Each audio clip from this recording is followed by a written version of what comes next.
நேயர்கள் அனைவருக்கும் அன்பான வணக்கம். இந்த தொகுப்புல ஏப்ரல் மாதத்திற்கு உண்டான பலன்களை தான் பார்க்க போறோம். ஏப்ரல் மாதம் 1ஆம் தேதி முதல் 30ஆம் தேதி வரைக்கும் இருக்கு. பங்குனி மாதம் 19ஆம் தேதி முதல் சித்திரை மாதம் 17ஆம் தேதி வரைக்கும் இந்த ஏப்ரல் மாதம் இருக்கு. இந்த ஏப்ரல் மாதத்துல தமிழ் வருட பிறப்பு அப்படின்னு சொல்லக்கூடிய சித்திரை மாதமும் நமக்கு பிறக்க போகுது.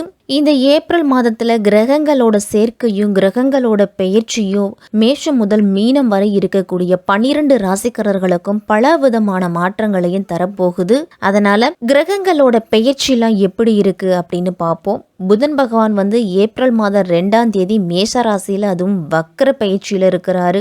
ஏப்ரல் மாதம் 9ஆம் தேதி புதன் பகவான் வக்ர நிலையிலிருந்து மேஷத்துல பின்னோக்கி மீனத்துல நுழைய போறாரு. ஏப்ரல் மாதம் 13ஆம் தேதி சூரியன் மேச ராசிக்கு போறாரு. ஏப்ரல் மாதம் 23ஆம் தேதி மீன ராசியில செவ்வாயோட பயிற்சியும் இருக்குது. ஏப்ரல் மாதம் 24ஆம் தேதி மேசத்துல சுக்கிரனோட பயிற்சியும் இருக்குது. ஏப்ரல் மாதம் 25ஆம் தேதி மீன ராசியில புதன் பகவான் வக்ர நிவர்த்தி அடைஞ்சு நேரா பயணத்தை மேற்கொள்ளுறாரு. ராகு மீனத்திலையும், கேது கன்னியிலையும், சனி கும்பத்திலையும், குரு மேஷத்திலையும் இருக்குது. இந்த ஏப்ரல் மாதத்துல கிரகங்களோட பயிற்சியும் கிரகங்களோட மாற்றமும் இப்படிதான் இருக்குது. கும்ப ராசியில சனி செவ்வாயோட கூட்டணியும் இருக்குது. உச்சம் பெற்ற கிரகங்களால மேஷம் முதல் மீனம் வரை இருக்கக்கூடிய 12 ராசிக்காரர்களுக்கும் எப்படிப்பட்ட பலன்கள்லாம் கிடைக்கும் அப்படின்னு நம்ம விரிவாவே பார்க்க போறோம். மற்றவர்களின் நம்பிக்கைக்கு பாத்திரமா விளங்கக்கூடியவர்கள் தான் இந்த ரிஷபராசிக்காரர்கள். உங்களுக்கு இந்த ஏப்ரல் மாதம் எப்படி இருக்கும், என்னென்ன பலன்கள்லாம் கிடைக்கும் அப்படின்னு பார்க்கலாம். இந்த மாதத்துல லாபஸ்தானத்துல பயணம் செய்யக்கூடிய சூரியன் மாதத்தின் பிற்பகுதியில 12ஆம் வீட்டுல மறைகிறாரு. அதனால சுப விரய செலவுகள் அப்படிங்கிறது ரிஷபராசிக்காரர்களுக்கெல்லாம் அதிகரிக்கலாம். வீடு மனை வாங்குவதற்கான யோகம்லாம் இருக்கு. கட்டிய வீட்டுக்கு பால் காய்ச்சுற யோகம்லாம் இந்த மாதத்துல இருக்கு. அதற்கான வேலையும் வந்துருச்சு அப்படின்னு தான் சொல்லணும். ரிஷபராசிக்காரர்கள் அனைவருக்குமே குரு சனி கேதோடு இணைஞ்சு அஷ்டமஸ்தானத்துல இருக்கிறதால உடல் ஆரோக்கியத்துல அதிக அக்கறை காட்டணும். ரிஷபராசிக்காரர்கள் அனைவருமே மனதுல இனம் புரியாத பாரம், அழுத்தம் அப்படிங்கிறது இருக்கலாம். கடுமையான உழைப்பு அப்படிங்கிறது ரிஷபராசிக்காரர்களுக்கு இருக்கும். புதனும் சுக்கிரனும் லாபஸ்தானத்துல கூட்டணி அமைச்சிருக்கிறதால பணம் அப்படிங்கிறது உங்களுக்கு அதிகமாகவே சேரும். உங்களுக்கு நீச்சபங்க ராஜயோகம் அப்படிங்கிறது ரிஷபராசிக்காரர்களுக்கெல்லாம் கைகூடி வரப்போகுது. வேலை விஷயமா சிலர் வெளிநாடு செல்லக்கூடிய வாய்ப்புலாம் இந்த மாதத்துல உண்டு.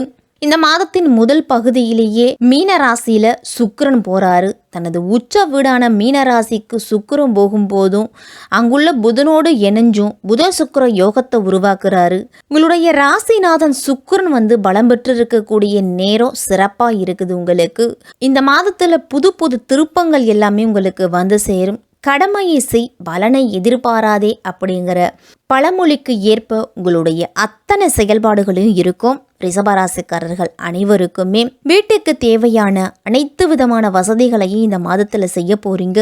ஆடம்பரமான பொருட்களை எல்லாத்தையும் வாங்கி மகிழக்கூடிய வாய்ப்பு அப்படிங்கிறது இந்த மாதத்துல இருக்கு. உத்தியோகத்துல இதுவரைக்கும் நீங்க எதிர்பார்த்திருந்த பதவி உயர்வு, ஊதிய உயர்வு இதெல்லாம் சேரும். உத்தியோகத்துல இருக்கிறவங்களுக்கெல்லாம் சுக்கிர பயிற்சிக்கு பிறகு ஊதிய உயர்வு, பணி உயர்வு இதெல்லாமே கிடைக்கிறதுக்கு வாய்ப்பு இருக்கு. சக கலைஞர்களோட ஆதரவு இந்த மாதத்துல உண்டு. ரிஷபராசிக்காரர்கள் அனைவருக்குமே அதே மாதிரி மாணவர்கள்லாம் படிப்புல அதிக கவனத்தை செலுத்தணும். 9 மற்றும் 10ஆம் வீட்டுக்கு அதிபதியான சனி பகவான் 10ஆம் வீட்டிலேயே அமர்ந்து உங்களுக்கு பலமான ராஜயோகத்தை கொடுக்க போறாரு. அதனால கடின உழைப்பாளியா நீங்க மாறுவீங்க. இந்த மாதம் வேலைக்கு முயற்சி செஞ்சுட்டு வந்தீங்க அப்படின்னா இந்த மாதத்துல நல்ல வேலை வாய்ப்பு அப்படிங்கிறது உண்டு.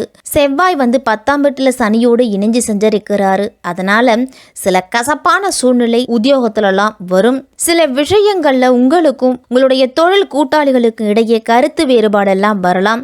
செவ்வாய் ஏப்ரல் மாதம் 23ஆம் தேதி 11ஆம் வீட்டுக்கு போறாரு. அதன் பிறகு உங்களுடைய தொழில்ல நல்ல முன்னேற்றம் இருக்கும். இந்த மாதம் முழுவதுமே கேது 5ஆம் வீட்டுல இருக்கிறாரு. ராகு, சூரியன், சுக்கிரன் 11ஆம் வீட்டுல அமர்ந்திருக்காங்க. செவ்வாய் 10ஆம் வீட்டுல அமர்ந்து மாணவர்களுக்கெல்லாம் கல்வியில நல்ல முன்னேற்றத்தை கொடுப்பாங்க. செவ்வாய் 10ஆம் வீட்டுல இருக்கிறதான கல்வியில பல்வேறு தடைகள், இடையூறுகள்லாம் வரலாம். 2ஆம் வீட்டுக்கு அதிபதியான புதன் குருவோடு 12ஆம் வீட்டுல அமர்ந்து 10ஆம் வீட்டுல இருக்கக்கூடிய சனியையும் செவ்வாயும் பார்க்கறாங்க. அதனால குடும்ப வாழ்க்கையில ஒரு சில பிரச்சனைகள்லாம் வர்றதுக்கு வாய்ப்பு இருக்கு. ரிஷபராசிக்காரர்கள் அனைவருக்குமே ஒவ்வொரு சூழ்நிலையிலையும் கூடுதல் கவனத்தோடு நீங்கள் இருக்கணும். கேது 5ஆம் வீட்டில் இருக்கிறாங்க. சுக்கிரன், சூரியன், ராகு, செவ்வாய் எல்லாமே உங்களுக்கு ஓரளவு சுபபலம்தான் பெற்றிருக்கு.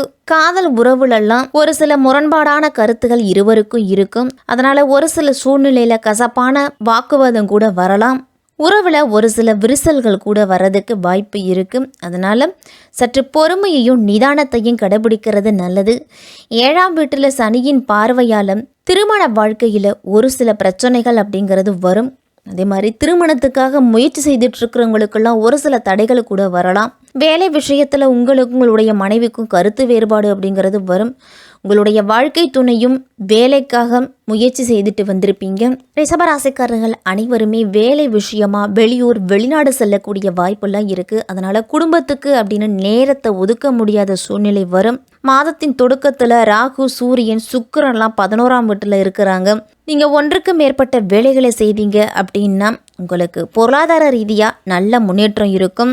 வருமானம் ஒருபுறம் உயரும். மறுபுறம் உங்களுடைய 2ஆம் வீட்டின் அதிபதியான புதன் 12ஆம் வீட்டில் குருவோடு இணைஞ்சிருக்கிறதால ஒரு சில செலவுகளும் உங்களுக்கு காத்திருக்கு அப்படின்னு தான் சொல்லணும். சம்பாதிச்ச பணத்தை ஏதாவது வேலை அல்லது வேறு சிலவற்றில் நீங்கள் செலவிடுவீங்க. 5ஆம் வீட்டில் ராகு, சூரியன், சுக்கிரன், கேது, செவ்வாய் இருக்கிறதால வயிற்றில் பிரச்சனைகள் அப்படிங்கிறது ரிஷபராசிக்காரர்களுக்கு வரலாம். வயிற்று புண், வயிற்று கோளாறு, செரிமான பிரச்சனை இந்த மாதிரி ஏதாவது ஒன்று இருந்துக்கிட்டு இருக்கும். அதனால் அதற்குரிய மருத்துவரை அணுகி மருத்துவ சிகிச்சை எடுத்துக்கிறது நல்லது.